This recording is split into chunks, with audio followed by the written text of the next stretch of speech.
All right, guys, thanks for staying with us. We're going to move on to now our retrospective of the first Avengers movie. This will probably be part one of a part two with this, guys, so bear with us. There's going to be a lot to talk about, so we're very excited. You excited for this one, Sammy? I know you've been looking forward to it all week. I am very excited. I will say right in the beginning for all of us, or all of you who are watching and listening to this right now, that the audio version of this will have the full episode. So if you're streaming on Spotify or Amazon or Apple, wherever you're streaming, you are getting the full audio. But for the video part, that is a special little thing that we're trying to do for anyone who becomes a member to our channel. So you'll still get part one and part two on our YouTube channel. It's just that the full episode from the multiverse minutes all the way down to our retrospective, that might become an exclusive for our members on the channel if you're interested. But once that feature is unlocked for us, it'll probably be there for you. Yeah, for sure. Yeah. But until then, like my brother said, this is part one. And thank you for joining us. Yeah. So we're going to do it, guys, like we've been doing it pretty much. And we're going to give you kind of a history and background on this movie and how it got made and all the fun stuff behind it. And then we're going to jump into each act and we'll go back and forth reading the acts and break them apart a little bit and have our fun little questionnaire at the end and give it an honest rating. This is going to be a tough one today, guys, because I like to try to be tough on these. And I was very tough on this movie. And I think you'll still be pleased on how I feel about it. I am. I'm surprised. I didn't know how much I liked this one until after we watched it again. So just a little sneak peek there. So here we go. Let's talk about the beginning of this whole thing and how it all started. Okay, guys? Excuse me. So there are blockbuster hits, there are cultural moments, and there are films that permanently alter the rules of the industry. The Avengers in 2012 belongs in that last category. It was not simply a successful superhero movie. It was a cinematic experiment that should have failed on paper and has failed before. A production built on years of setup, massive financial risk, creative uncertainty, and a bold belief that audiences would embrace a level of long-form storytelling Hollywood had rarely attempted. When I arrived in theaters, it felt like the payoff to years of patience. Looking back now, it also feels like the beginning of a new era. Before the Avengers, studios treated superhero films as isolated brands. Spider-Man had its own thing going on. X-Men had its own thing going on. Batman has had its own thing going on several times. Crossovers were rare. Fantasies discussed by fans more than ever by executives at studios. But Marvel Comics had always operated differently. Heroes shared worlds. One character could appear in another hero's story. Threats escalated across the titles. The Avengers themselves were born from the idea that separate icons become something larger together. When Marvel Studios began producing its own movies, it attempted to bring that comic book architecture to cinema. The gamble started with Iron Man, of course. No one knew in 2008 that Iron Man would become the launch pad for one of the most successful franchises in entertainment history. Boy, ain't that the truth. It starred Robert Downey Jr., whose personal comeback story mirrored Tony Stark's reinvention. The film was witty, energetic, and unexpectedly beloved. Then came the post-credit scene. Samuel L. Jackson stepped in the frame as Nick Fury and said the words, "I'm sick of these snakes." Oh, wait, no. Said the words, "Avengers Initiative." Sorry about that. It's just come out of me. I don't know what happened. That short scene changed the psychology of moviegoing. Suddenly, audiences realized these films might connect. The sequel was no longer just the next movie. It was part of a larger design. Then we had the Incredible Hulk, Iron Man 2, Thor, Captain America. Each introduced mythology, artifacts, organizations, and heroes that would eventually collide. At the time, no studio had proven this could work. Today, shared universes feel normal. In 2012, they felt unstable. Marvel's plan required multiple successful solo films, audiences' memory across years of continuity, actors willing to return long-term, tonal consistency between wildly different characters, a crossover movie balancing 6 heroes without collapsing under its own weight. If the Avengers failed, the entire model could have been discredited, and I actually believe that is true. Mhm. Instead of building one franchise, Marvel had built several and bet that they could merge into one. To direct the film, Marvel chose Joss Whedon. After the Avengers, Hollywood changed course. Studios, am I in the right spot? I apologize, folks. That's what happens when I don't have all my papers together. Anyways, the decision made sense. Creatively. Oof, that's a tough one. Whedon had long experience writing ensemble casts where every character needed a distinct voice. He understood banter, tension, team dynamics, emotional turns, and genre storytelling.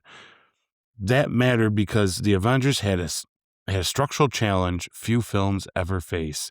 How do you make 6 protagonists feel essential? The answer was not to make them friends immediately. The answer was conflict. Of course, guys, we had this amazing cast. We got Robert Downey Jr. as Tony Stark, Iron Man.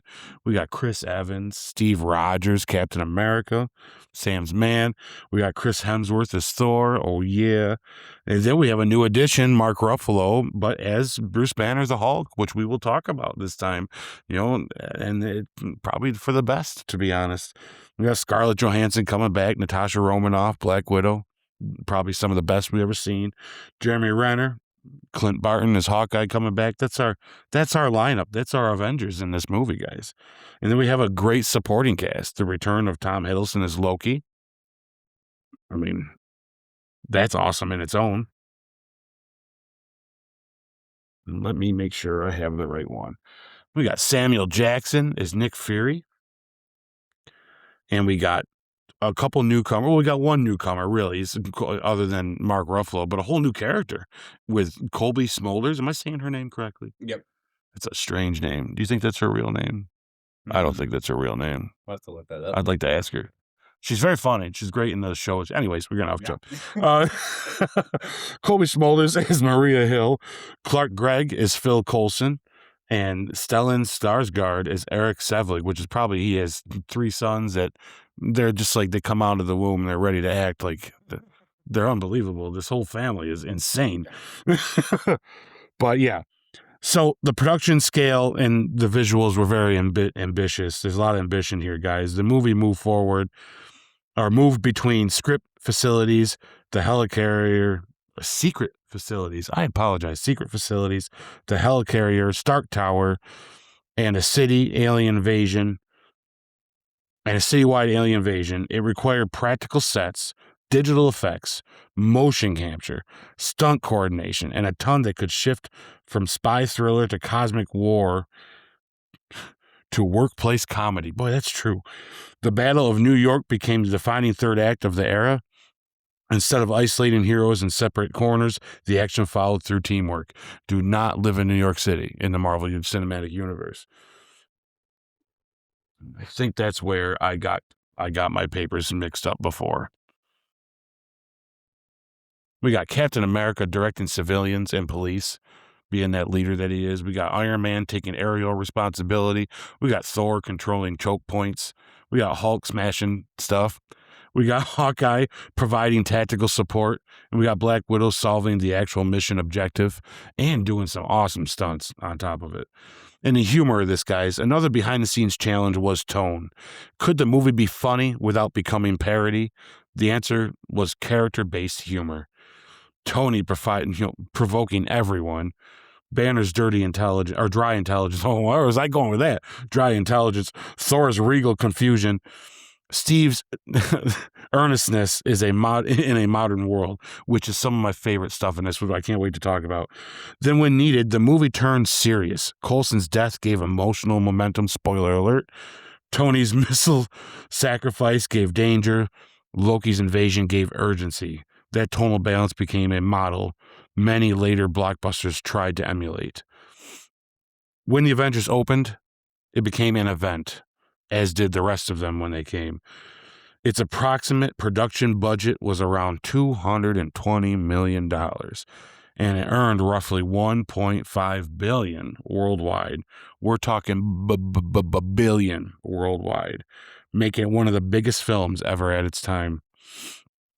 Critical reception was strong, with Rotten Tomatoes scores historically in the low 90s from critics and similarly high audience enthusiasm, but numbers alone missed the point. The film created trust. Audience now believed Marvel's promise could pay off. I might need your other paper. Oh, it's the next one. Thank you. After the Avengers, Hollywood changed course. Boy, that's for sure. Studios pursued shared universes, crossover planning, post-credit teases, multi-film roadmaps, and event storytelling. Some succeeded, many did not. Marvel, however, had already learned the deeper lesson. Shared universes only work when individual stories matter first. That lesson led to Avengers Age of Ultron, Captain America Civil War, or Avengers 1.2, or is that what they call that? 2.0, thank you, yeah. Avengers Infinity War, and Avengers Endgame. And now we got Avengers Doomsday, and Avengers Secret Wars coming. Without the success of the first team up, those films may never have existed in the same form. Some films age as entertainment, others are milestones. The Avengers remain as both. It captured the thrill of seeing beloved characters meet, fight, and unite. It delivered spectacle while respecting character. It rewarded years of audience investment before cinematic universe became standard language, which it really is today. Everything is, what's the universe it's going to be in? Mm-hmm. Well, I mean, it's just when you think about it in that way. Most importantly, it proved modern audiences would comment to a sterilized film saga if the payoff was worth it. That was the impossible promise in 2008. By 2012, it was reality. So, guys, ultimately, The Avengers was not merely a movie assembled from heroes. It was a studio assembled from risk, a franchise assembled from patience, a cast assembled from perfect timing, which is big, and an industry assembled afterward in its image. All right. Well, sorry for the paperwork mess up, fellas. Oh, that's okay. This is a big one. This is a big one. So, as you can tell, when we're getting ready for our retrospectives, we do our homework and we research and we write as much as we can about this movie. You And can so, see that. yeah. So, what Ike was reading there was something we wrote up on the history behind this film, and it it's all true. All very, very true. There's a lot to it. This was a big deal. We did see a lot of this in other movies and stuff, and it did start a lot of those. We got franchises like Transformers and all that, and these guys kind of, solidify. I would argue that I think X-Men may have paved that way a little easier, but not to this extent. Not to the extent where you get all these heroes in one giant story in one big movie. So I can't wait to dig in here. What do you think? We gonna go for it? Let's do it. I'm going to start off real quick, guys, by giving the official synopsis of the Avengers, and then we'll just jump right into reading Act 1. All right. The official synopsis for Marvel's Avengers. When an unexpected enemy, Loki, emerges to threaten global safety, Nick Fury, the director of S.H.I.E.L.D., brings together a team of superheroes, Iron Man, Captain America, the Hulk, Thor, Black Widow, and Hawkeye, to stop his alien invasion. Earth's mightiest heroes must learn to work together to save the world. All right. Whew. Big one, guys. It's Are we ready? I'm ready. Let's get our hands in. Yeah. Why don't you read the beginning of Act 1 and we'll do our digging. Yeah, let's do this. So Act 1, guys, assembling the team, pretty much the setup, okay? When the dangerous cosmic threat of the Tesseract is activated by Loki, that guy, director Nick Fury of S.H.I.E.L.D. initiates the Avengers Initiative. He recruits individual heroes Tony Stark, Steve Rogers, Thor, Bruce Banner, Natasha Romanoff, and Clint Barton. However, tensions quickly arise as conflicting personalities and agendas cause the team to fracture before it can fully form. It's hard to say the little breakdown of Act 1 in just one paragraph. Oh, yeah, ridiculous. Like, we totally left out that Clinton Barton was not even an Avenger in all of Act 1. Yeah, he's a bad guy. Yes. It's about 70% of this movie. Yeah, Yes. yeah, which normally wouldn't work, but Yeah. it worked for this, from Oh, my opinion. yes. Oh, Yeah, yes, it will. When we yeah. get to Clint Barton, because we're gonna do character deep dive for Oh, this for thing, sure, for sure. I'm gonna tell you a little bit about him that I liked of his character in this movie. Mm. So, all right, what worked for you in the beginning? So, and it's so this whole thing works. Yeah. I mean, it's so generalized. Yeah. So to be very specific, I will say what works well, in my opinion, is their way of bringing the characters together worked. They could have been real cheesy, real weird, and real convoluted, but I think they're very smart the way they did it. Mhm. Specifically, Thor showing up, because like they capture Loki after he kind of does his thing, and Thor shows up to take his brother. Like, I'm here for my brother, and it Yeah. turns into this conflict in the woods, right? Mhm. And I enjoy that this is how these characters get together. Obviously right up until we get to Act 2, which is them on the helicarrier together, which is pretty much where this act ends, is right before we get to there. Yeah. That is fantastic. Like, this is how they all got in one spot. Very believable. I don't know how many movies I've watched, Sam, where it's like they get the characters together and they're bringing them all together, and it's all real convoluted, and you got to talk somebody into it. No, they took their time. They made sure this is part of this movie.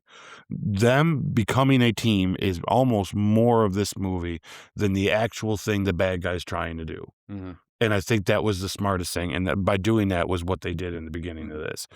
You know, and what yeah, oh, for sure, for sure. The other thing that really worked for me is the layers of deception. I like that they laid on this, how Loki's who he is, but then how we can't quite trust Shield either. Mhm. I'm Yeah. happy, and that's gonna get a little more into Act 2, but I do like that there's some shadiness all around. Yeah. And, you know, these heroes are kinda in the middle of it because they're just a bunch of dudes. Mhm. Well, and women, sorry. But they're just kinda like, you know, they're trying to do the right thing. All of them have their own reason to be there that's Mhm. better than what even the people that brought them there Mhm. have. Yeah. I think that's very interesting. So, that if I had to be specific about what works, I'm gonna say those things work for me. Now, it's gonna be hard to, discuss what doesn't. I'm not gonna lie, because this first act's fantastic. Mhm. Why don't Yeah. you what specifically you had to point out what worked for you the most? Because I know a lot of it Oh worked. So what gosh. worked the most for you? Well, I'll tell you what, I've in preparation for this episode, I must have watched this movie at least 3, minimum 3, if not 4 or 5 times, just because I just kept putting it on repeat. The watchability factor of this movie is amazing, Yeah. and for anyone who likes superhero movies, even if you're not a fan of the Avengers, you I can't imagine someone watching this movie and not being thoroughly entertained by every bit of it, from the dialogue to the scenes to how many different scenes they could fit into this one movie was fantastic. And as you already said, the most fun I had was figuring out where these characters are and then how are they bringing them together. Yeah. That it's you're right. This could have been real cheesy, real corny of a superhero movie. You could tell they were trying to take themselves very seriously and they were doing big leaps to establish this universe. And the first time they're interconnecting every one of these heroes together, because let's face it, they had the formula already for each individual hero. We've seen what, 4 up until this point? Yeah. Yep. And so they had that down. They knew how to do that. But the trickiest part is assembling this team, doing it right, and then carrying it forward. Mhm. And I know after this movie, when we get into Iron Man 3 in the next episode, we're going to talk about how important that is once you've established a connected shared universe, how you could creatively keep a solo character going with a Mm. connected universe. And that is hard. And even Marvel had its couple stumbles here or there. But um, for this movie to really tie it up and bring them all together for the first time, this was magnificent. That opening scene, oh my gosh, the nostalgia just hit me right in the face as soon as I Yeah. pressed play. I'm like, wow, it was just so good. It's just an epic opening scene. It really is too. Yeah. It is really cool. Um, it's hard for me to say anything else that worked because everything really worked really well for the scene. Right. Right. Well, let's talk about a couple of those things for fun. I mean, I know we might a little bit later, but I thought we'd dive into a couple little things. Oh, certainly. So I specifically want to talk about Loki because I always thought that we'll get more into him a little later, but in this introduction of him in this, I wondered to myself if I was remembering it wrong and that maybe Loki wouldn't have been the best choice for the villain of this movie. Mhm. But as soon as we got started, I was Oh. like, oh man, No. Oh honestly. man, like this This is awesome. Like his commanding voice when he's getting all those people to kneel in that Times Square there or whatever. I know it's not Times Square, but in the square of wherever they are. Mhm, It's just he's just he's what a jerk, right? mhm, Like and he's scary. mhm. And we're gonna talk about a specific scene of his later, Oh, yeah. but Oh, he's very scary. he is whatever you saw in the first Thor movie, it is amplified. By It 10. is up. It Yeah. is, like, This solidifies Loki, in this is a my dude I opinion. wouldn't wanna run into. Yeah, you're right. You're right. Like This solidifies, in my opinion, why he's one of the best supervillains that they've had in the MCU. mhm, And even though there's this ring around of him becoming good and this and that and blah blah, it's earned because of how bad he is here. mhm, And this is why, guys, he's not gone. Like out of all the characters they keep bringing back to life or having a reason to be around, it's hard to kill Loki off when you got someone like Tom playing mhm, this part. yeah, Like he was born to do this, mhm. And because I've seen his other stuff, and he's not a bad actor. I'm just not sure if I'm not sure I've seen anything of his outside of this that really impresses me the way what he does in this impresses Oh, me. he committed to this character. Yeah, I'm almost like, why aren't you He putting that to your other films? Because your other films are okay, but then once again, guys, I think it's the films he's in, right? But when he goes for Loki, man, he goes the man, distance, oh, and it's rocking. Like, it's good. I would even dare say he's better at Loki than some of the comic versions of Loki is, oh, I don't know because it's Loki any other way, yeah, no, but, and, personally. like, even when you play the video games and Yeah, things like that, it's like, Loki's good and he's a great bombastic type character, but Tom Hiddleston, he brings that element, but yeah, also this, the God of Mischief part is r he really plays into that, like, really too well to a degree, like, just not only is the writing perfect for him, but his performance in it is, like, yeah. top of the line, man. And it's crazy how good he is he still knows how not to overshadow Thor Right? and complement Chris's strengths Mhm, and help him in his weaknesses in those parts. Whenever they're together in anything they do, is mhm, he never outacts him. He never showboats. It's not like Loki's the standout of the two. It's almost like you need both of them when, when there mhm. is stuff going on. I think so, yeah. I just wanted to point and with that, let's go right into that fight in the woods. How about that? Like Oh, this whole thing that when scene. Thor shows up, it's probably made me laugh the most, and it was some of the coolest stuff we got to see. To see these are what Marvel has done since this movie, and I think they really recognized this early on. That's why we got such an epic opener of all of them meeting the way they did. These are the top three guys Yeah. of the MCU, Mhm. and we even saw in the end of Endgame when who was fighting Thanos head on before his army showed up. It was these three guys, and to Mhm. see their personalities, which are so different, each one of them is so different, especially during this first Avengers movie at the time when you see what happened with Captain America. Now he's this man out of time coming into the new world and still figuring things out. You see a more arrogant Tony Stark coming in saying, I'm going to be Iron Man. I'm going to be here no matter what. And then Thor, who's literally just there to get his brother. Yeah. He's like, he doesn't care actually at this point what's going on with Earth other than I need to save Earth from my brother. And now I found out he's alive. Like, that's it.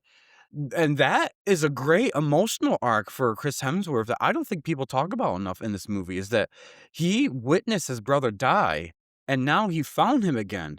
And they have great dialogue on top of that mountain about this in this first act. Like, Yeah. my gosh. Like, We'll get to my hot takes later. oh boy. Yeah. But There are a couple things in this, guys, I have a slight issue with, but we'll yeah, get there. that's okay. Well, actually, before I get to what didn't work for me for this act, because it sounded like that would have been the perfect segue, I Yeah. have to finish up with this scene at least. Oh, yeah, for They're sure. oh Yeah. my, they're fighting in the woods. Every move that they made was perfect. Yeah. It was like ripped right out of a comic book. Yeah. Like perfect. Like it's just it's crazy. It was crazy cool to see how it Yeah. happened. The pacing was good. The dialogue's great. Mm. Like Oh, it fits. dialogue. It could have been a weird scene. Yeah, it could And have been awkward. yeah, and it almost was, but it was awkward, like because they made it that way, which played into the story. Yeah. Yeah. because Tony just knew how to say stupid stuff, Yeah. and whenever he says something, it's Just just, like an man, you need to icebreaker shut for up. some of them. Yeah, It's like, sometimes it's like, Tony, you gotta stop pushing these people, man. But he ain't afraid of nobody. mm. I love when his suit is like, you're at 400%, and he's like, oh, like he's learning things as they Like, go with well, each there you other. go. Which is Yeah, kind of cool because honestly, setting something like that up with how powerful Thor really is, yeah, type thing, especially later on when you see how powerful he is, you can tell how Tony is able to use things around him to adapt to survive, yeah. type thing. He's And much like Batman. I think yeah, yeah, to a degree, It's yeah. okay. Yeah. I always consider him the Batman of the He kind Marvels. of is. With Yeah. preparation, Tony could beat probably almost anybody. If Tony had that investigative skill like Batman did, he'd be exactly like Right. Batman, just an Iron Man If you suit. really think of it, that's all he's missing. Mhm. Because Yeah. they're both rich, they both have high tech. Mhm. They both need a little prep time, and they could probably be ready to smash anybody. Mhm. And the only thing is, Tony is kind of needs it in his face before it happens. Yeah. When Batman, because Batman arguably could lose to everybody, but if you give him 2 days, you might as well just surrender. Yeah, exactly. Beat Batman first right away, or Yeah. surrender, because he's gonna go back and figure out how to get you. And then you're gonna be like, he's too late. You know what I mean? I love that. I love that about the Justice League that Yeah. all of them have superpowers, but if you're a bad guy and you want to take down the Justice League, you Yeah. have to hit Batman first. He's got no powers, but you have to hit him first because he will get you. I know this isn't about Batman, but Tony reminds me of him and the attitude he has in Mm. this, because there is a comic line in Batman where Superman and Batman are riding horses as Bruce Wayne and Clark Kent, and Clark says to Batman on the horse, he says, "Hey, look, you got to back off the stuff you're doing because you're getting a little violent, and they're gonna send me after you if you don't stop." And Batman looks at Superman and says, "I'd like to see you try." And it's like, man, and that's Tony. Look at how Tony talks to Loki later, right? It's like, yeah. Tony's Yeah. not afraid of him, even though he really should be, Oh, And it's like, yes. but Tony's not, because he knows what he's capable of as well. But yeah, it's just Also- Tony reminds me of that. He's got that little flavor, especially in this wood scene for sure. Well, it even goes back to when I forgot Loki's exact words, but Tony's rebuttal was, "We have a Hulk." So Oh, it's yeah. like Tony knows that Loki, you are a powerful dude. We get that, and you're causing a lot of mischief. We get that, but Tony knows in the back of his head, I got like this whole team of superheroes behind me. Yeah, it's like, it's not just Like, me, man. yeah. So I think for me, for that aspect of it, Tony was talking that way, and I don't know if he would have talked that same way had he saw the aliens before that happened, though. I think you would. I think Tony's cocky. Mm. Not only with the cocky, but I think that's how he is. Mm. He's going to go. I mean, I don't think there's any evidence to show from beginning to end of his story in the entire Marvel universe that he would back down to anybody. Mm. And he'd look right at you and be like, listen here, look how he talked to Thanos. Yes, that's true. Remember Yeah. when Thanos threw Yep. the planet at him? He come right at him. And then we got that epic fight, which is one of the top 3 best fights, Mm. even though Tony completely lost. It's just watching Iron It Man was go just all so out. good. It's like, oh my goodness. All of it. It's just showing that he was no joke either, Oh yeah, no, I think Tony would look the killer, his own murderer, in the eye and say, "I dare you," Mm. and then die doing it. So yeah, no, I personally, that's how I feel about it. Mhm. But see, Batman would too. Yeah. That's why Oh, I feel like they're very similar in that yeah, mindset. Batman's hardcore when it comes to Yeah, that stuff. Like a little too much. Like, okay, Bats. Yeah, But chill out, man. anyways, do you want to break down any more scenes in Act 1, or should we just go right off to like the next spot on our review sheet? No, we'll go into the next spot. I'll give you my standout moment if you want.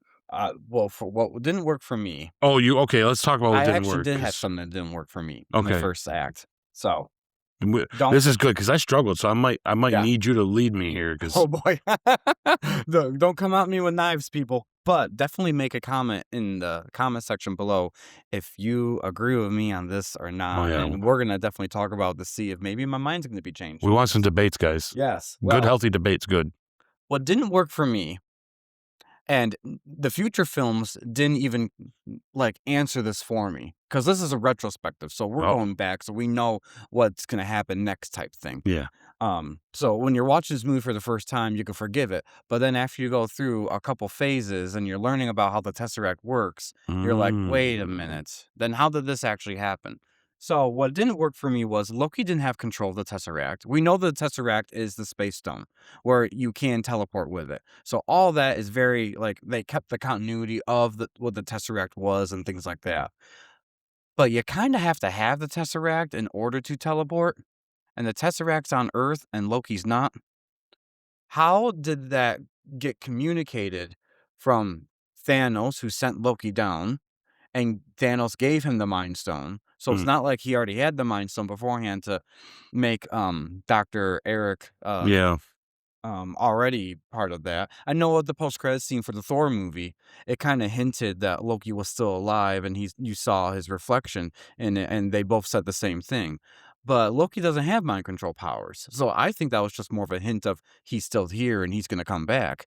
But how he came back, that's the only part I could not figure out, and this is how I wrote it from my sheet here, guys. How Loki was able to transport through the Tesseract without wielding the cube.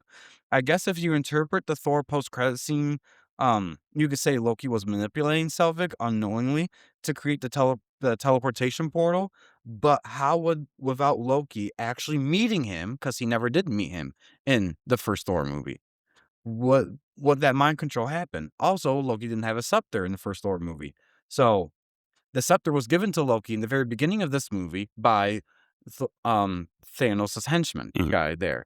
So that's my only little, like, plot hole, I guess, is how did the Tesseract get powered up enough to open the portal to have Loki come through it?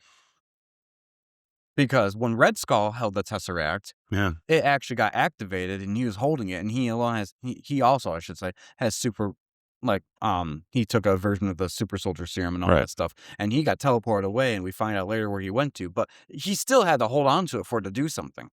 And ever since then, you have to hold on or put it in something to use in order for it to be useful. So I don't know how this worked. That's the only thing that maybe someone, and please go in the comments below and tell me either your fan theory or a confirmation of exactly how did this work. But that didn't take away from the excitement I had in the first act at all.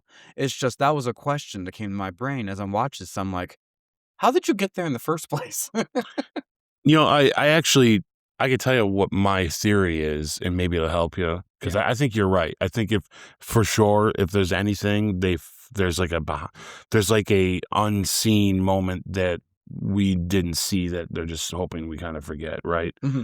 But how I take it is, I don't think Loki is using mind control on the doctor at the end, Hmm. as in that post credit scene. Yeah.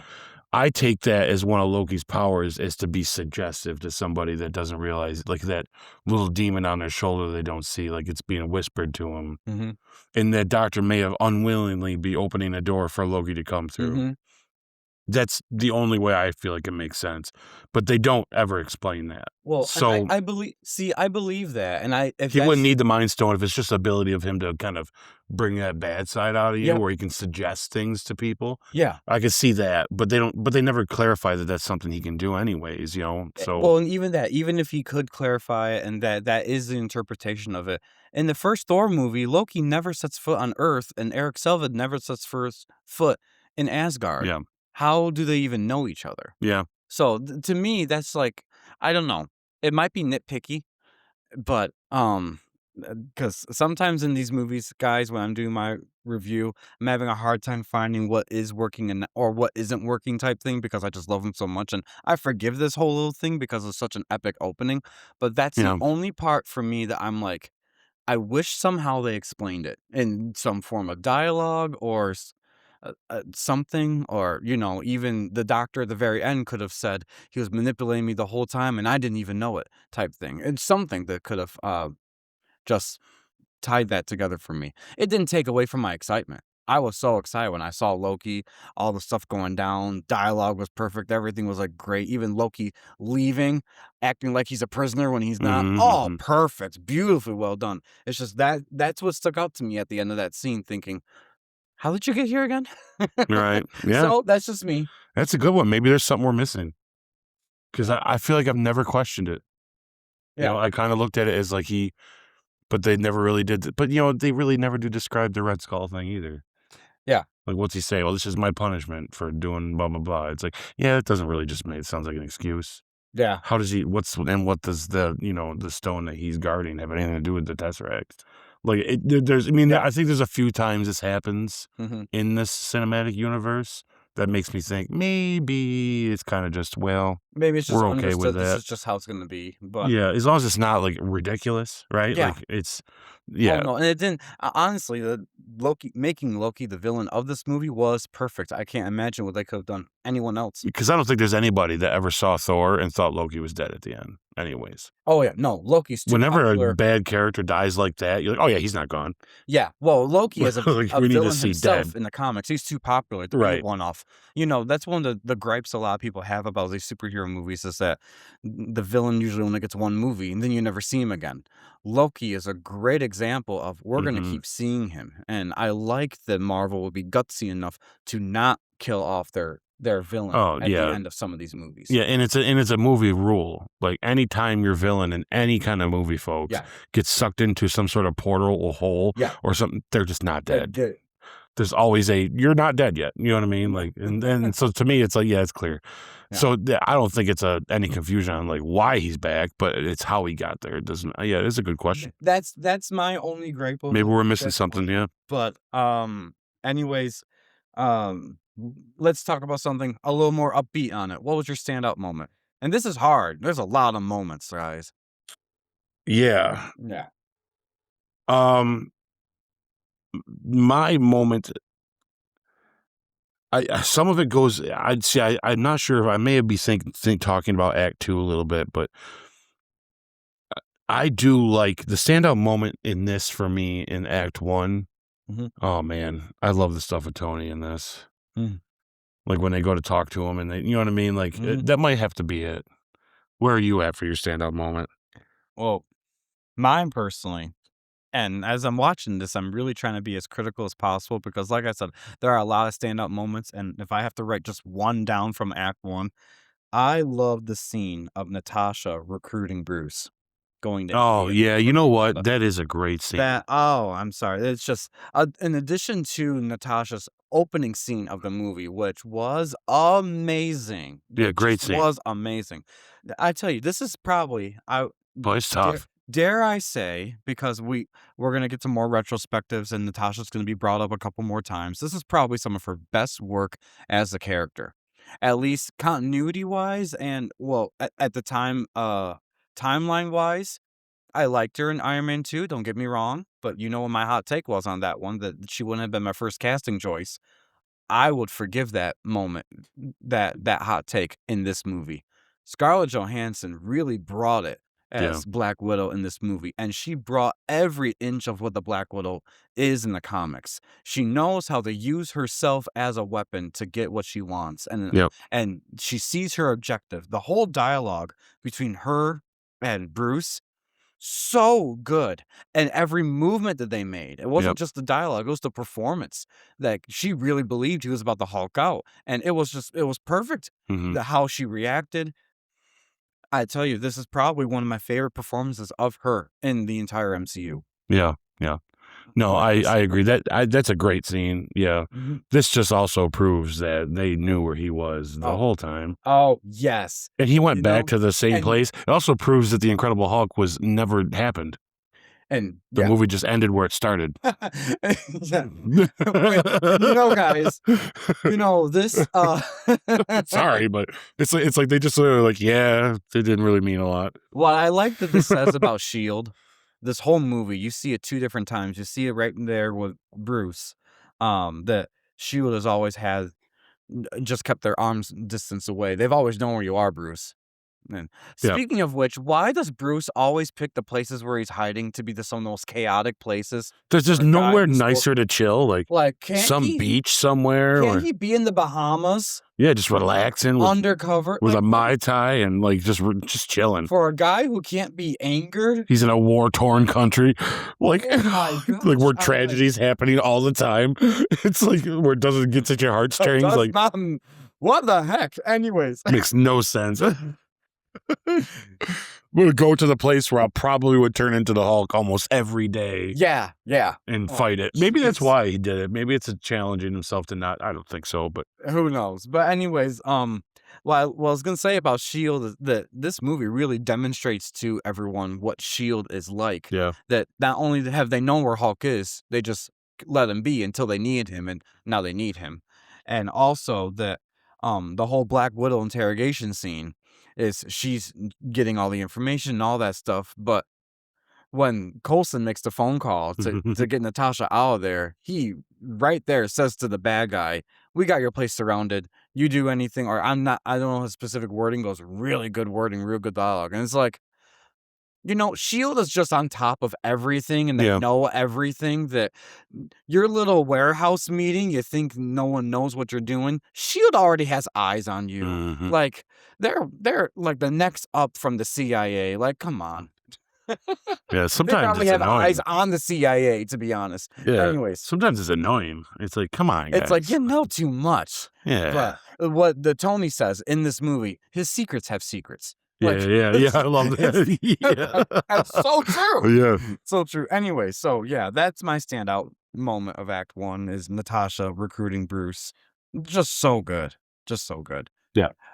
Did you have any other standout moments, or is it No, that was it. That was mm, I mean, obviously, there's so many stand-up moments, but, like, yeah, no, I think you nailed it. Like, I did like just the interaction of when we first meet Tony in this, mm, but, um, no, Mark's introduction was done very well, and it was oh yeah. entertaining. That could have easily been another boring part of the movie, and it wasn't. Yeah. But they didn't draw it out and then turn it into anything it shouldn't be. It actually looked really good. So, no, I think that's good. Yeah, I think that's how that hit real well. Yeah, totally. Well, all right. So what is your score on Act 1?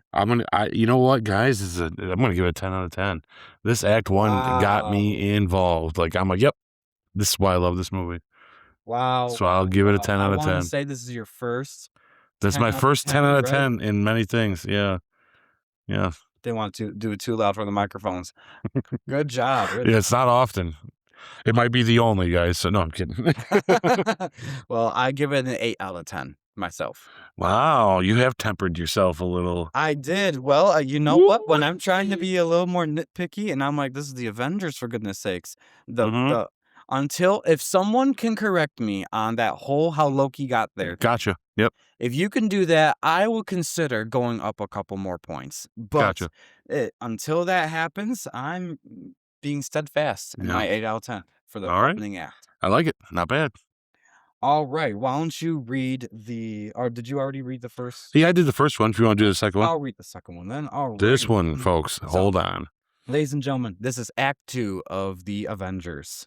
Divided we fall. Loki is captured aboard S.H.I.E.L.D.'s helicarrier, but his plan unfolds as internal sabotage causes chaos.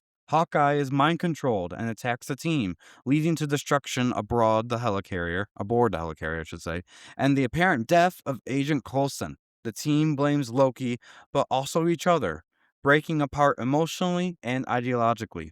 This loss becomes the catalyst that forces the heroes to finally unite, especially after Fury reveals Coulson's death was meant to inspire them to become a true team.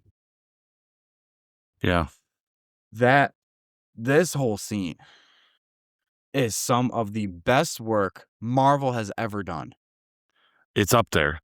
At least for me, for assembling this team, Yep.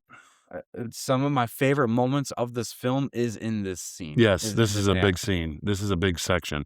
Yeah. Yeah, I agree with you. I agree. Oh gosh. I'll jump right in and what worked for me, then we'll Yeah, go back and forth. do it. The Avengers meeting each other for the first time and their clash of personalities were really great to see. Mhm. Each one was judgmental and arrogant towards each other, then letting tensions get so high through the influence of the scepter was really cool to see that. But even without the scepter guys, their personalities, they were clashing Yeah. already. Yeah. Especially when you realize that the next Avengers films, that scepter is an Infinity Stone. Yep. That's Yep. that's so cool. Just to see how all that's. I love that part. That was kind of like, oh, we have plans for even this thing. Um, I loved I loved them meeting Yep. like this. Like we already saw in Act 1 of them forming the team and then stopping Loki and capturing him and what happens when Thor gets in the mix and all that stuff. Now we get them all on the helicarrier, which by the way, that helicarrier, that is a super cool scene. That it looks like a Navy ship. Mhm. And then um Natasha says, "You guys better hold on to something," and Bruce thinks it's gonna go underwater. He's like, "You want someone like me to go underwater?" And she's like, "Oh, no." And then it flies. Like, guys, that was so cool. Mhm, mhm, Oh my gosh, nerding out when that happened, like, "This is epic!" So, mhm. that was just so cool. I want a ship like that in real life. Right. Isn't that available yet? Come on. But anyways, guys, what worked for me most of all of this whole thing was you see every single one of their personalities. You see that they're not trusting of Shield, but each one of them in different ways. Whereas, like for Steve Rogers, he came from an era where you did trust the government because they really were the good guys. And now that he stepped forward into the future, he realizes, yeah, government can be good, but also it's good with a lot of deception involved in it. So you see in this scene him realizing, hey, the thing that brought me back that's asking for my help is also the same thing that's probably doing something nefarious with the Tesseract. And then Black Widow's whole interrogation scene with Loki, great display of um Natasha holding back and Scarlett Johansson really holding in that character to play it well, where you and she makes you believe that she actually is touched by what Loki said. Then she's like, "Oh, wait a minute, so that's what your angle is," and be like, it's so cool how she switched her emotions like that. It's like, that is exactly how the Black Widow acts in the comics. Exactly what a super spy, super assassin like she is would do. And it's perfect how they wrote her. Thor just learning everything, and then I love the part where they're making references, and some of them don't get it, but for different reasons. Yeah. Like Thor doesn't get it because he's from out of world. He's like he says something to Coulson about Coulson says herding cattle and or something to that degree, and Thor's like, "It's like this. Well, you don't have those here." And something like that, and be like, "Oh, it's just so cool to see that." And then Captain America saying, "I get that reference." When Nick Fury was like, "We don't want a bunch of flying monkeys around," or something with flying monkeys, he's like, "I get that one. I actually get that one." Mhm, mhm. That's really cool. Just in seeing that, and then you get that iconic meme, and I think this is one of the first memes in history. Sorry, but the microphone, I hit it. Hopefully you can still hear me. Um, this is one of the first memes I think in history of Tony Stark doing doing the eye roll, That's right. like, Yeah, it is old when school. internet started becoming a Yeah. blaze and Facebook started becoming bigger of a I thing and all forgot that that, was so and early memes on. started happening. Yeah. That was one I remember as a kid seeing all the time, and then when you see it in the movie and you're like, "Oh my gosh, you became a meme. That's how cool you are." Like, oh, this is I I thoroughly enjoyed this whole act. Mhm, Every bit of it. Even Nick Fury just passively saying, "This is none of your business." It's like the only way that mhm, Samuel L. Jackson can say, mhm. like, "What Shield does is none of your concern right now," and be like, "Well, it is now." So it was so cool. Anyways, guys, and then Bruce, I gotta tell you, um, we're gonna get to when we do a deep dive in each character. I'll tell you my true feelings about Mark Ruffalo playing Bruce, but the dialogue for him in this scene, so good, Yep. so believable. I was eating every bit of it up. So you've heard everything that I've said about what worked in this act. What worked for you? Well, I will have to say, Oh, I'll mirror everything you just said. I think all that's correct. And in general, in my opinion, it's the fact that they really got the nuance of each character playing against each other and with each other, mm, whether it's just how they go the back and forth and how they talk to each other. It works so well. It really does. I mean, God, Sam, you broke that down pretty good. But like, in my, I love just that geeked out Tony. right Oh, there. I don't blame you. I'm about to in a second too. I love how Tony, for some reason, is fascinated with the Hulk. And he, Oh like, yeah. Oh pokes my at him, gosh. like, he's almost, like, Oh. wanting like, he's literally poking at him. Like, just the way he So acts, good. he's kinda like, "So how about you being this all big and green and stuff?" Just, like, how he gets in there, and I don't know what it is about Robert, however he does this, where that curiosity while he's thinking and they're doing their thing, you just see it as it's like that playful nature he has comes through, and he's just so interested in him, and it's kinda neat that they're friendship buds from that, to be honest. Mhm. And one thing that really worked well, and I'm glad they did this in this movie, is they could have really drawn out this whole what Shield's really up to thing, and it'd be something to do with like in the long run you find out towards the end. But no, they just were like, they got it right out and done with. That Tony Stark wasn't messing around. He said, I'm going to figure out what the hell they're up to, and he did, and it just outs him right there, and it turns into this whole chaotic moment of like, who do we trust? Blah, blah, blah. Look, you're even in the back. Blah, blah, blah, blah. All that stuff, And I love that just let's get to that because we don't need that to come up later again, Yeah. The shadiness of who S.H.I.E.L.D. is and what they're doing was good enough. And Tony got right to it, exposed it. This wasn't a through line of the movie that could have slowed and bogged this movie down. It wasn't. We didn't even have to. Actually, by the end of the movie, you don't even think about it again. You almost forget about it until, obviously, oh, wait, yeah, that's right. S.H.I.E.L.D's still kind of a liar. You know what I mean? So, and how that all works. And I love the scene of them losing their control and arguing with each other. What a great scene that is. Oh, God. Just in general, and I'm talking about, there are some shots in this segment too of this whole situation that I would love to just kind of bring up. Like that shot of Natasha running down through the aisle in slow motion and a Hulk coming behind her. Oh, good. It looks so good. And you know what? They did a great job in this at making the Hulk scary. Yeah. Like when he turns and it's just like, oh, wow, this is freaky. Like this is all the noises he's making, the stuff that he's doing. And I can't say enough about that. And I mean, we're going to talk a few times, the scene's on right now. I absolutely love this is Loki. I mean, holy scary. What a mean guy. What a nasty cuss. Yes. And even though she's kind of leading him on, he's not lying about who he is and what he's talking about here. Oh, no. And she sees that too. She might be leading him on just to get whatever answers of what she's trying to get when playing from him. But ultimately, she understands, this guy is, it's next level scary right there. Yeah. And she's just keeping herself composed because he's wild. Like he is, that right there, Sam, is, it's one of the, it's up there. It's one of the best scenes of the movie. I love it when she realizes what he's trying to do and she says it, and as she's walking away, she's telling someone on her ear and all that, and she looks at him and she says, "Thank you for your cooperation." And he's giving her this puzzled look like, huh? Yeah. You underestimate They her. actually do real well at these little character moments that I think mean a lot. Like later when he captures Thor in there, and then he goes to and Thor takes the hammer and smashes the window part and it cracks a little. Even Loki's face is like, oh, you almost got out. Because he's worried about his brother could kick his ass. You know what I mean? So he's like, oh, even Loki was worried that his brother was going to break out at that second.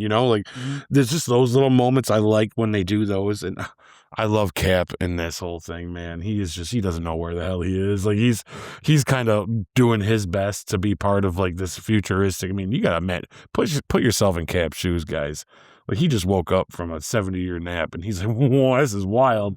And I love when he's like, so how's it looking? And he says, it seems to be running on some type of electricity. I mean, it's like the poor guy, he doesn't know what this stuff is, and it's, you notice when the guy throws the grenade, Cap jumps across and deflects her grenade. Yeah. I love that. Cap is such a badass in this. Oh, he's so good.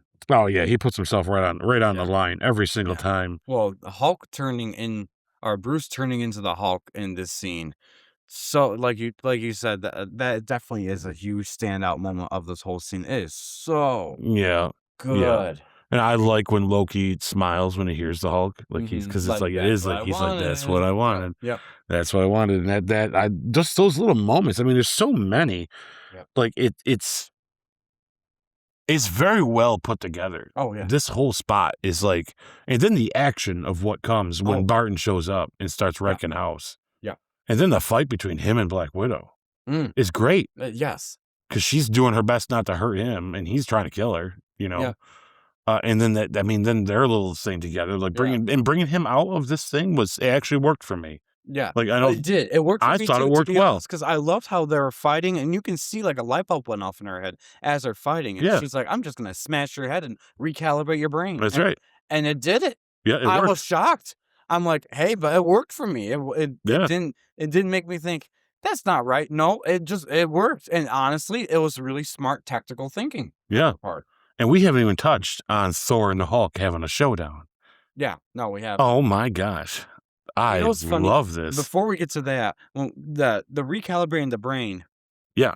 it is a shame that when you get to the solo Black Widow movie, that is not mentioned because they're using this red dust to control them. Anyways, that's another movie It for should have another never been time. made. But to kind of, if you were someone who would look back at Marvel lore and everything Natasha had been through, I would have Yeah. said that's a great tool to use as part of. She knew how to get herself out of a That's right. situation because of it. I'm with you. Anyways, I'm let's with you. go to Thor versus Hulk. Well, they don't think about that stuff. But anyways, They don't. I love this because it's like the Hulk is almost like, I got you. And Thor just kind of gives him a sucker punch. And it's just neat seeing how that Yes. works. And Thor loves it. He's all like, let's do this, big boy. Yes. and all my the funniest, some of the best stuff they've done with meow, meow, meow, meow, meow, meow, meow, meow. Some of the best stuff they do with the hammer is whenever you use it practically. Like when he sets it on Loki in Oh my Thor. gosh, that was. But like, I love when he throws it and the Hulk catches it, but he like it just brings him with him. Like it's they don't What defy the- anything they've already put in place, right? And I Yeah. think that's awesome when they do that. And of course, when the Hulk turns on the jets and all that, it's funny. Oh, It's terrifying, but it's also kind of like the guy Jackson. He catches it. He's That almost like a part. child playing with toys. oh my gosh. You know, it's like what You're a watching it and terrifying you're thing. Seeing it all happening, like Yeah. holy smokes, that's so cool. This is for the first Avengers movie. This is where the action should be. It's fun, intense in moments, but yet still kind of playful. Yes. Like it doesn't need to be all scary and doom like Infinity War was. Mhm. You know, we needed this playfulness with it. We needed Joss Whedon's touch for this movie, and arguably maybe for the second Avengers. But we'll get there. Mhm. But yeah, I mean, the second one could have used a little more of the serious, but. This for him though was perfect because in this segment in the middle shows how perfect it is. Like just in all those little moments how it works. You know, I can't say enough about the action just kept you going with Iron Man inside the helicarrier, inside the spinning, you know, it just is all awesome, you know? Like I enjoyed this immensely. Yeah. Like I got a couple things that didn't work that were Okay. just kind of fun. I wouldn't say they didn't work because they were bad, but I do have to say, what's their plan with this Hulk thing? They have Thor in. They got Loki yeah, stuck in yeah. there. They got Thor stuck in there. Mhm. This proves that you need to kill the Abomination. And I'm gonna keep you guys wait until you will be sick and tired of how many times I'm gonna say it. They should have, because they had no idea what to do. If this was their way of isolating the Hulk was some giant round, almost unbreakable glass cylinder, It's what the heck are you talking about, man? Like this dude doesn't die from nothing. Like all you'd have done was drop him to the earth. yeah. Yes, and it just proves that they didn't know what to how to capture the Hulk. If that was their grand design for this, Yeah. Thor can make a crack with one swing Yeah. of his hammer. Yeah, it's a powerful swing. I give you that. So what the hell But, they do with the like- Abomination all those years? Put him in handcuffs? You kill him, guys. Anyway, that to me was like a weird thing. It made for good scenes. Mhm. And it didn't ruin anything in the movie, but definitely kind of made me think it kind of would have been more fun to be like, okay, we don't go after Bruce Banner because we don't know what to do if he freaks out. Mhm. I would have liked them because they had this really weird plan to just drop him to the earth real quick. They ain't gonna do nothing, man. It's gonna make him. Yeah. It's not gonna do anything. Then on top of that, another part of it that it's not that it didn't work, but I kind of noticed this happen, and I kind of want to point it out when they're all kind of losing their crap, and like then you have Mark Ruffalo. He grabs the scepter, Mhm. and you're almost like, oh my god, like he's angry, and you have freaking Nick Fury in the corner. Did you notice him? He had his hand on his gun, and I was like, what are you gonna do? Like, what are you gonna do? Like, nowhere in your notes does it say bullets do nothing. Like, it's like I just love that there's certain moments where it's like, really, guy. I wouldn't say that was something that really didn't work, but No, but you are correct when they referred to when Nick Fury is talking to Loki in the beginning of the Yeah. scene, and he's referring to this container was meant to withhold something much stronger than you, and that he explains to him what will happen if you tamper with something, you try to escape, and it's going to go down, all that. And I'm thinking, this is for the Hulk. Yeah. Because they make it very sound like this is for the Hulk type thing, and it's like it just They don't know how to capture the Hulk. They just don't know. Just say you They don't have know. all this info on the Hulk, and even him Still going goes up for his against the gun. military, and they know what actually could stop him technically a little bit to a degree. Even that didn't stop him in the Incredible Hulk, but yet they still don't know Yeah, what to do. yeah, I, yeah. Which I agree with you on that. But for me, that didn't like ruin the No, scene. no. It just was it was a fun little like. It's just silly. Yeah, it's silly. It's a silly thing. It's a silly It's thing. a silly but thing. It's just And I it did make me completely kind get of it. go, it's a little weird. But it's that, and I gotta tell you, these Shield people, for being elite and who they are, they can't shoot worth a shit. Cap should have been dead like 5 times. They got these automatic weapons.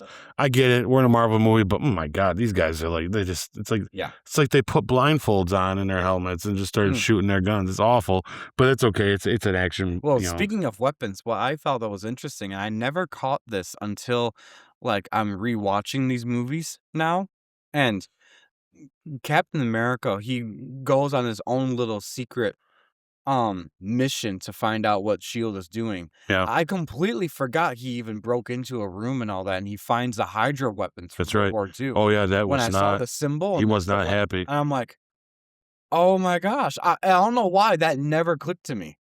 Well, that sets up, though, the rest of his storyline as we go into his other movies. I also find it funny Yeah. that the whole time Tony is hacking the shield stuff, and as soon as Tony says, "Oh, so I see you're developing weapons," and Captain America walks in with a weapon, he's like, "I didn't need to hack this to find this out." Like, it was just perfect how one tackled it one way, one another, and they got to the same thing, and ironically, Steve a little bit faster. Yeah. But anyways, What also didn't work for me is Coulson's death. So it's not the death itself. Yeah. I think it was good. Coulson was a badass. I actually like what he said to Loki. I'm trying to remember the exact words when Loki asked him like, what makes you think you could win? Or what do you have that I don't, right? And he tells him you lack conviction. And it's like that all works for me. What I don't buy is them all caring enough to be the reason for the Avengers to be like, we need to muster together for him. I just don't see it. I don't feel like that. Not that he wasn't a good guy, not that we didn't like seeing him and he's a familiar face, but that's all he is. That's all he's really ever been, is just that familiar face that ties them together. Now, this is obviously this is before we get the TV show and there's more to him, right? Mm-hmm. But even then, we're not even going to talk about that because it's ridiculous that they did that. They should have never done that show. I know there's probably lovers of it out there, but I was not interested. But either way, him being the catalyst of them seeing or having this realization of avenging, I guess, I don't know. I don't know. I think we could have come up with something better.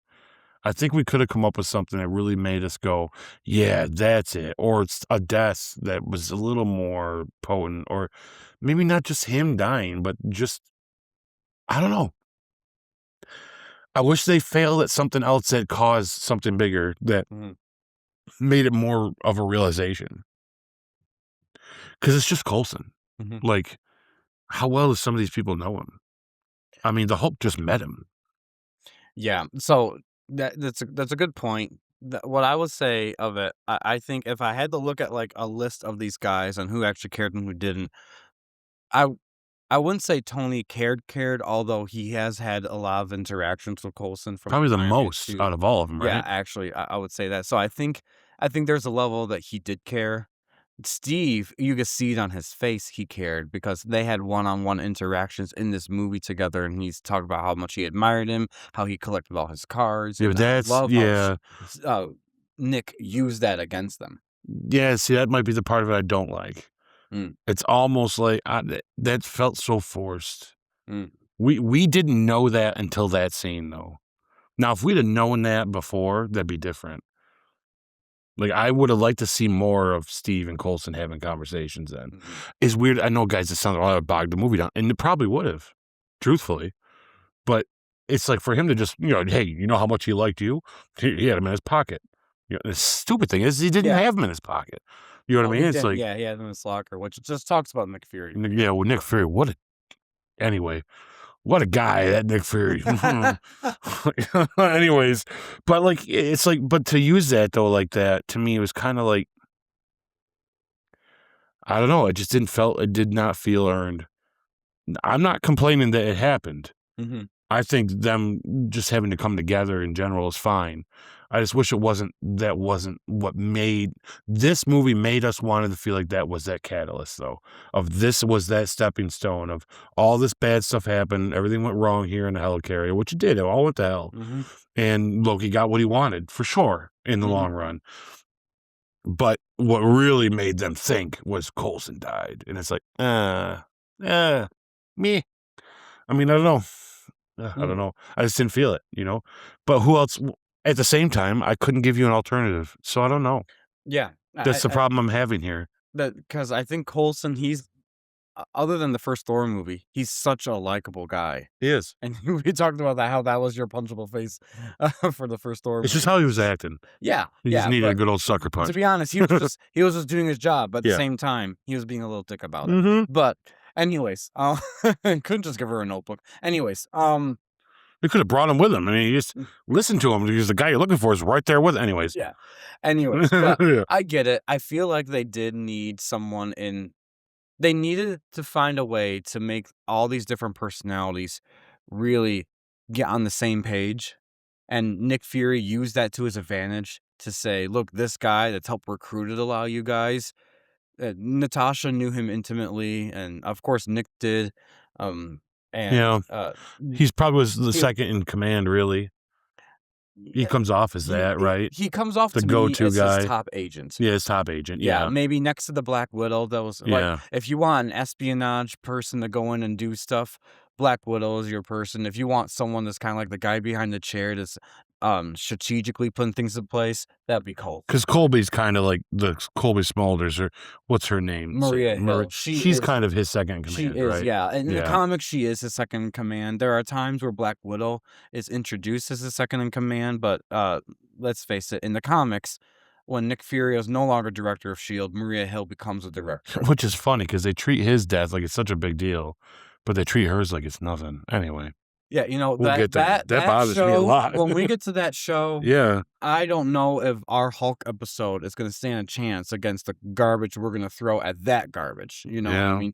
Anyways, cool, guys. But All right. I guess for me, I mean, maybe I'm talking myself into a circle because I don't want to feel this way about it. It's just when I watch it, that does feel very light on its toes in writing for me. And that's where I'm kind of like, okay, it's maybe for us, this is a face of S.H.I.E.L.D. that we know. I'm trying to talk myself out of this not working, guys, as I'm talking with you about it. So I don't want you to take this as like this was a weak, like I'm being weak about what I'm saying. Mm-hmm. But it just, I got to be honest with you. The 3 times I watched this movie this week, all 3 times I was kind of like, man, I still just don't really feel like that moment was earned.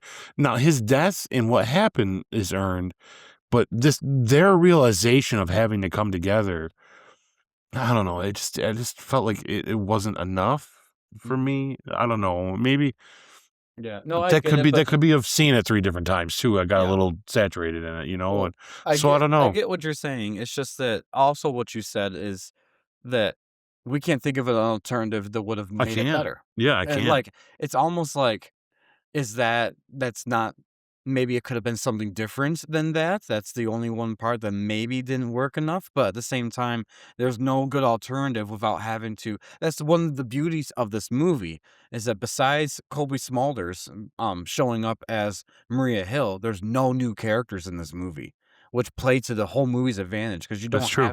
you don't have to go through an origin of anybody. So You know, but and to my point that I'm trying to make is Mhm. ultimately they were going to do this anyways. Like even if he hadn't have died, Mhm. I mean, you're still Black Widow and Mhm. Hawkeye. We're going to be going to New York to save everybody. Mhm. Thor's going to go because it's his brother. He's going to want to figure this whole thing out. Yeah. You know, it's like the only 3 you had to really get on board was going to be Captain America, Tony Stark, and the Hulk. And Captain was going to be talked into it because he knows he's not going to sit by and watch New York City get destroyed. Mhm.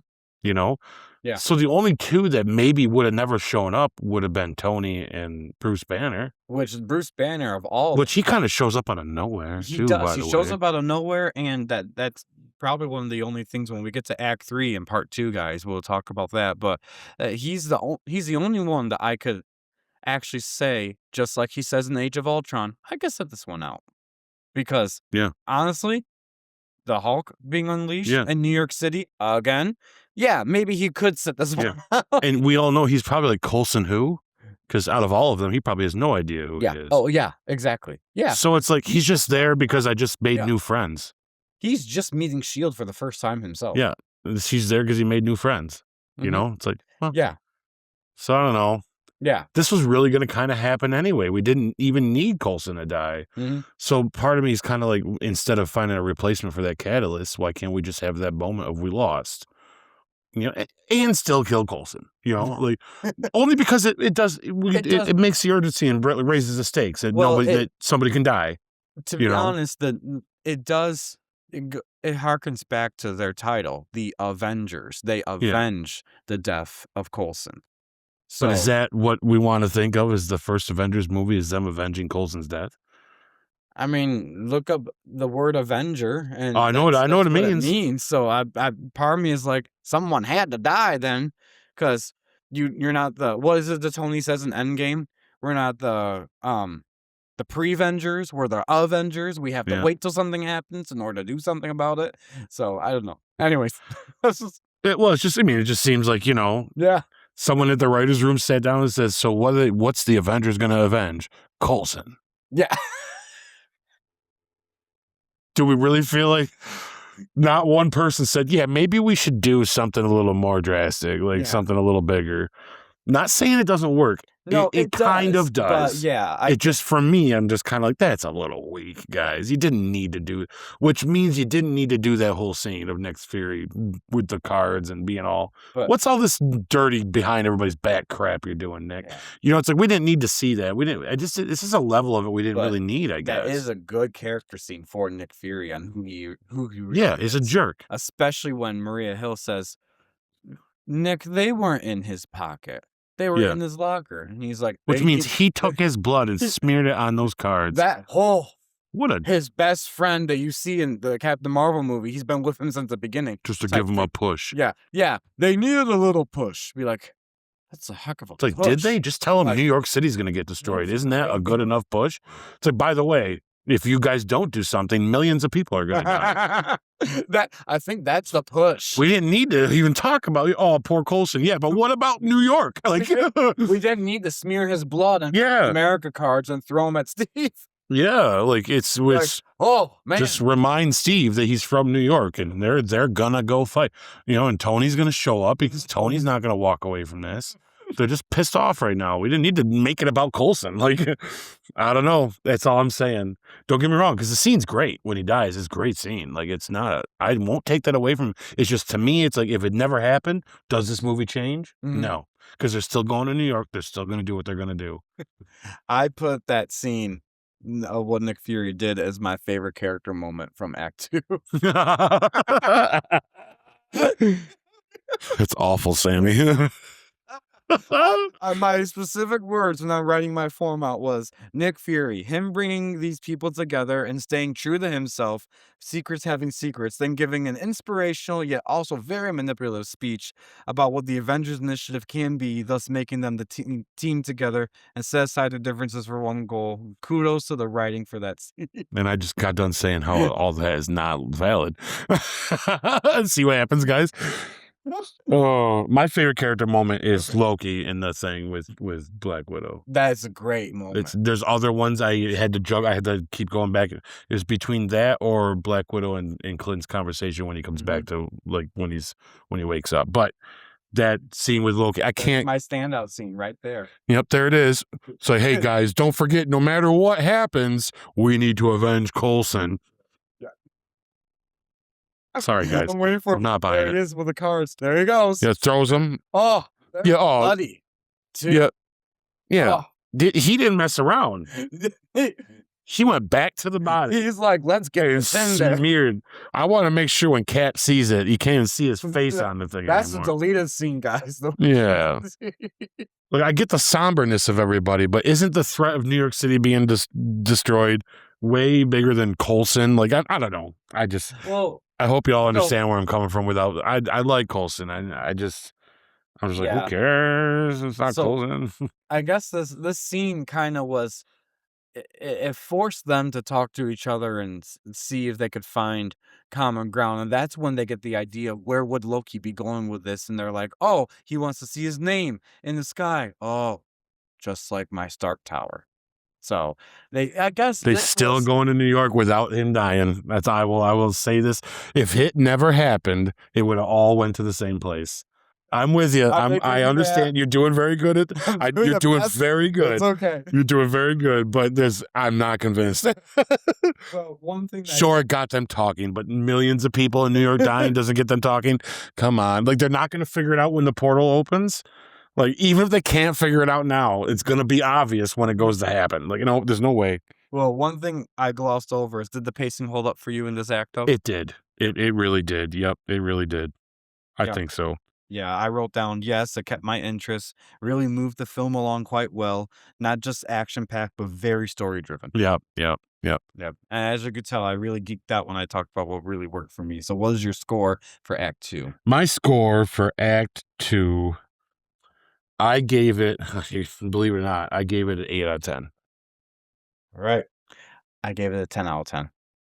I understand. Isn't that funny how we... It's I like the first part better than the... No, don't get me wrong. This is all great stuff. Yeah. But that Coulson thing really don't work for me. I Yep. really wish it did. It just don't. And I'll give you that. I think that's cool. Yeah. I think that's Being honest. different than my opinion. Yeah. No, I hear you.